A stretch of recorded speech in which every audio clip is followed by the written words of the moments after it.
Hi, I'm Dana, and it's time for this week's question, and it comes from Morgan.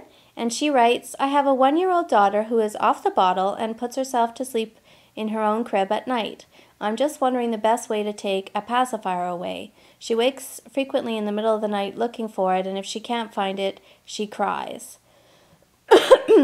Okay, so this is a great question, Morgan, and if you've watched any of my videos prior to this, you know that I have some pretty strong feelings around pacifiers.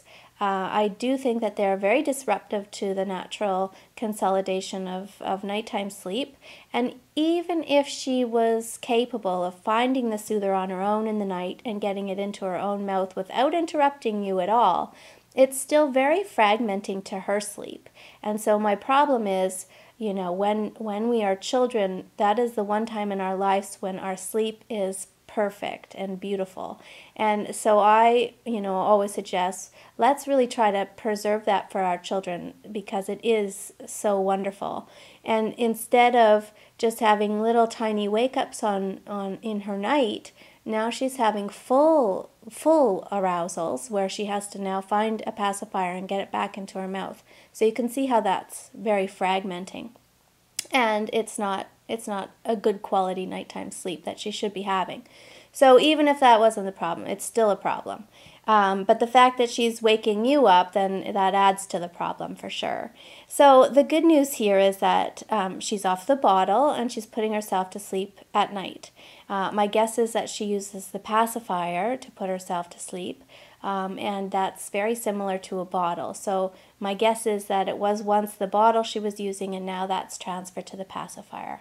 So the good news in that is that she was capable of transferring the skills from the bottle to the pacifier. So now we know that she's capable of transferring the skills from the pacifier to herself. Okay? And in my opinion, there's no easy way to wean a toddler off of a pacifier. If you do that, it almost feels like a tease. I'll let you have it for 5 minutes and then I'm going to take it away, or I'm only going to let you have it intermittently throughout the day for special occasions, or whatever the case may be.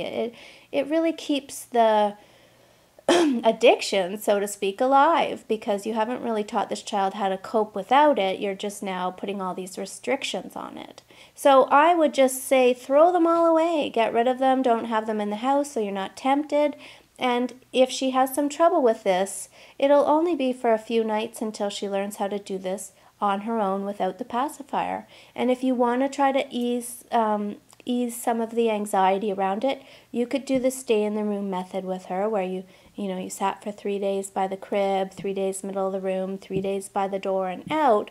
But I don't even think you need to go there in this case, because she's not used to having you there when she falls asleep. By the sounds of it, she's putting herself to sleep without your help. So my worry would be, if you backtrack, then are you creating a new problem? So my best advice would be to just leave and check on her. You can go in every 5 minutes and tell her it's okay and lay her back down and tuck her back in.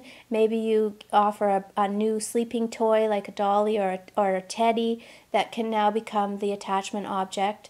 And it's always so difficult for parents to accept the fact that the pacifier needs to go. If anything's going to make a parent, get all worried and anxious and fearful, it is for some reason usually always about that pacifier. But I do find that the transition is relatively easy. It really only takes a night or two, and if you just keep telling her that the pacifiers are gone, they're all gone, they're nowhere to be seen, then it fades. It fades very quickly and the new skill will emerge. And the good news is that she won't be waking in the middle of the night anymore, because she won't need to. If she has a wake-up, she knows how to get herself back to sleep without any kind of prop. So she'll become a very good nighttime sleeper, and that is definitely the goal. So thanks for your question, and sleep well.